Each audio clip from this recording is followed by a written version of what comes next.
मित्रों नमस्कार। दिव्य ज्योतिष के इस चैनल पर आप सभी ज्योतिष प्रेमी मित्रों का मैं हार्दिक स्वागत करता हूं। मित्रों, आज जो कि वीडियो हम लेके आए हैं उसमें हमने ज्योतिष के कुछ अनुभूत और विशेष सूत्रों पर चर्चा की है। तो इस वीडियो में हम आपको बताएंगे ज्योतिष के कुछ अनुभूत और विशेष सूत्र जिनको कि आप कुंडली में देखते ही फलादेश कर देंगे और अक्सर 100% वह फलादेश सही बैठते हैं। तो मित्रों, कार्यक्रम शुरू करने से पहले दिव्य ज्योतिष के चैनल को सब्सक्राइब करें और वीडियो को लाइक एवं शेयर भी करें। साथ ही साथ बेल आइकन का बटन अवश्य दबा दें ताकि जब भी मैं कोई वीडियो अपलोड करूं तो उसकी जानकारी आपको सबसे पहले मिल जाए। ज्योतिष के अन्य वीडियो देखने के लिए आप दिव्य ज्योतिष के चैनल की प्लेलिस्ट में जाके और अन्य वीडियो देख सकते हैं। तो मित्रों, आज का जो हमारा प्रथम सूत्र है वह है कि जन्म कुंडली में यदि चंद्रमा दूसरे या 8वें भाव में हो तो पसीना जातक को अधिक आता है। जिस भी जातक की जन्म कुंडली में यदि चंद्रमा दूसरे अथवा 8वें भाव में हो तो उस जातक को पसीना अधिक आता है। दूसरा जो सूत्र है वह हमारा 10वें भाव में मंगल और बुध एक साथ बैठे हों तो शरीर से दुर्गंध आती है। इसका तात्पर्य यह है मित्रों, यदि जन्म कुंडली में 10वें भाव में जिस भी जातक के मंगल और बुध की युति एक साथ हो तो उस जातक के शरीर से दुर्गंध आती है। तीसरे नंबर का सूत्र है हमारा पाप ग्रह अष्टम में हो तब रोग और आलस पैदा करते हैं। मित्रों, तीसरे नंबर का सूत्र आपने समझा कि पाप युक्त और पाप ग्रह अष्टम में हो तब रोग और आलस यह योग पैदा करता है।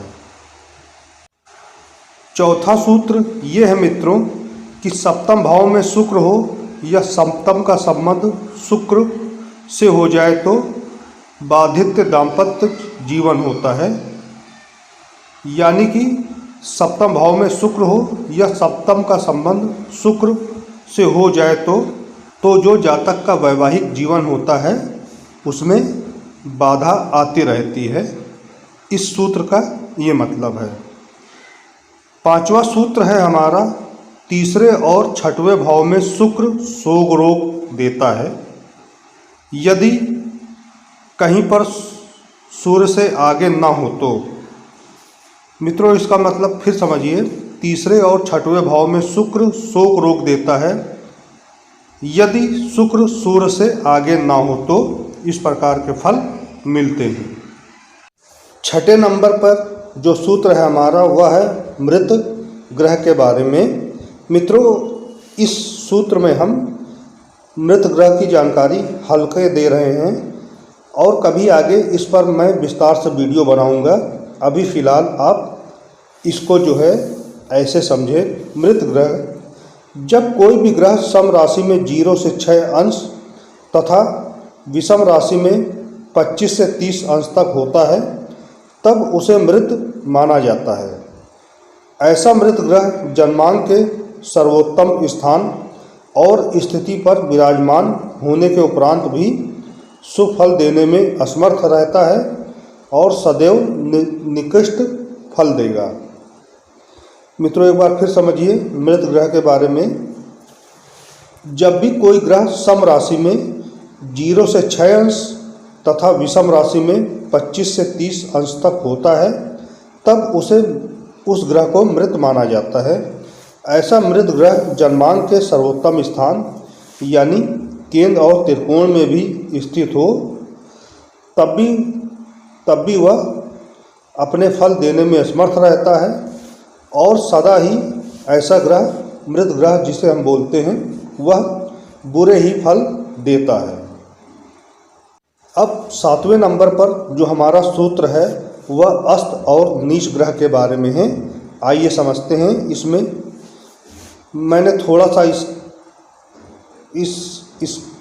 इसमें बताऊंगा और विस्तार से जानने के लिए मैं इस पर विस्तार से अस्त और नीच ग्रह पर वीडियो बनाऊंगा। ग्रह जिस राशि में उच्च का होता है उससे 7वीं राशि में होने से नीच का हो जाता है। जैसे गुरु कर्क में उच्च का होता है उससे 7वीं राशि हुई मकर। यदि गुरु मकर राशि में स्थित है तो वह नीच का हो जाएगा। ऐसा ही अन्य ग्रहों के बारे में भी समझना चाहिए। तो मित्रों, ये नीच ग्रह के बारे में जो 7वां सूत्र है इसकी जानकारी दी और इस पे मैं विस्तार से अलग से एक वीडियो बनाऊंगा, तब आप अस्त और नीच ग्रह के बारे में समझ जाएंगे। इसी प्रकार से समझते हैं अब अस्त ग्रह के बारे में। इसी प्रकार स्वग्रह से 7वीं राशि उस ग्रह की अस्त राशि मानी जाती है। इसके अनुसार जिन ग्रहों की 2-2 स्वग्रही राशियां हैं उनकी अस्त राशियां भी 2-2 होंगी। अस्त अथवा नीच राशि में स्थित ग्रह भी सदैव निकृष्ट फल ही देते हैं और ऐसे ग्रह जो कि अस्त ग्रह कहलाते हैं वो अपना फल नहीं दे पाते हैं और सदा ही बुरा फल देते हैं। तो मित्रों, एक बार फिर समझिए, स्वग्रह से अपनी 7वीं राशि उस ग्रह की अस्त राशि मानी जाती है। यानी मित्रों, इसको इस प्रकार से समझिए, जिस ग्रह की अपनी राशि है उस राशि से 7वीं राशि उसकी अस्त राशि मानी जाएगी और उस राशि में जाके ग्रह अस्त हो जाएगा। अस्त ग्रह पर भी मित्रों मैं एक अलग से वीडियो बनाऊंगा, तब आपको समझने में आसानी होगी। 8वें नंबर पे जो सूत्र है हमारा वह है वक्री ग्रह के बारे में। मित्रों, अभी वक्री ग्रह हम इसी प्रकार से इस सूत्र में समझ लेते हैं।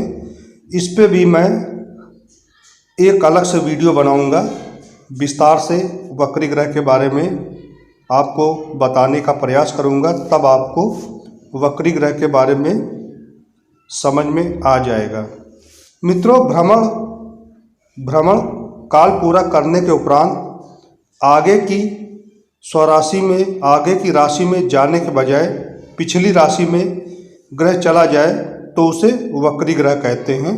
सामान्यतः सूर्य से जब मंगल, गुरु और शनि 5वें, 6वें, 7वें और 8वें भाव में स्थित होते हैं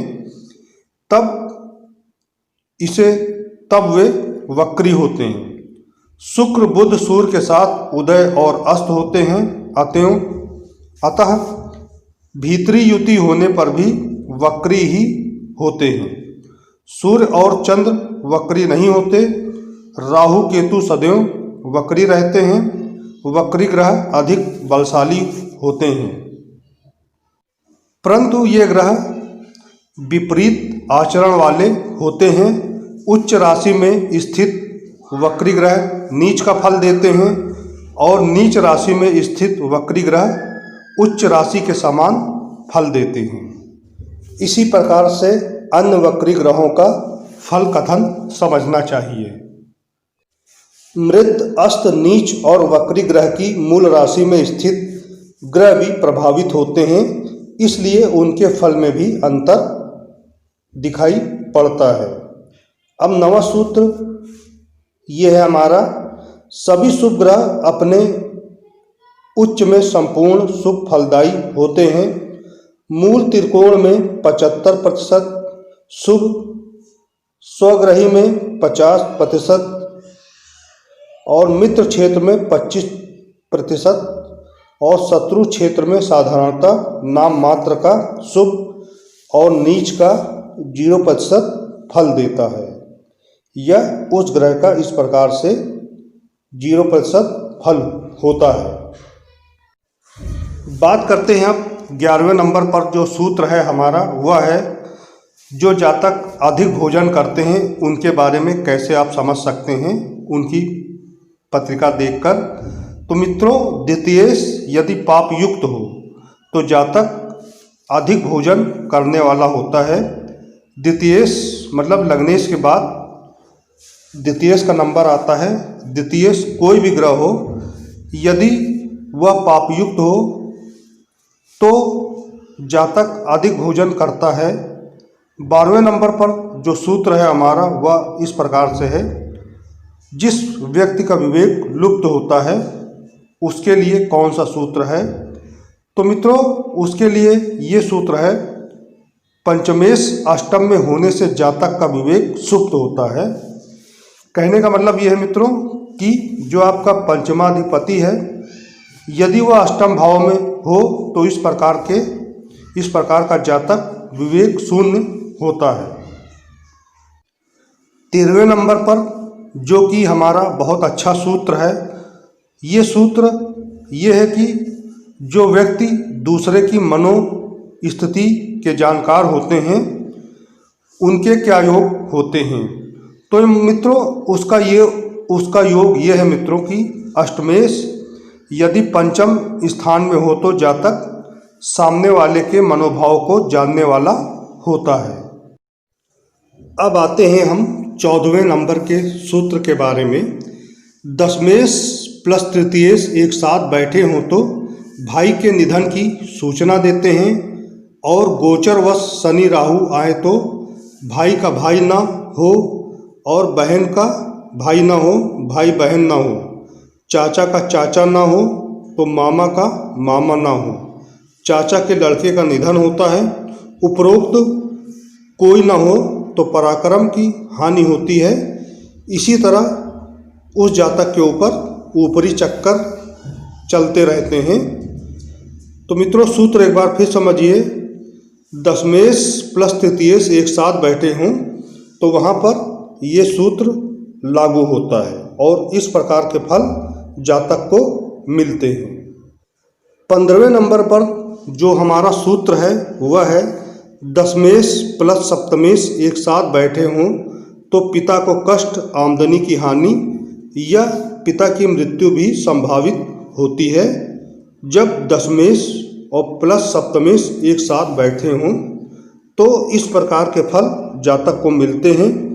जातक के पिता को कष्ट होता है और जातक की आमदनी की हानि होती है, साथ ही साथ पिता की मृत्यु भी संभावित होती है। तो मित्रों इस वीडियो में हमने 15 सूत्रों पर चर्चा की और इसके आगे के वीडियो में हम और जो सूत्र हैं उन पर चर्चा करेंगे। तब तक के लिए मित्रों जय श्री राम। मैं आशा करता हूं कि आपको यह वीडियो अवश्य पसंद आया होगा और इस वीडियो के माध्यम से आपको ज्योतिष के अनुभूत और विशेष सूत्रों की जानकारी प्राप्त होगी। तो मित्रों इसी के साथ जय श्री राम, नमस्कार।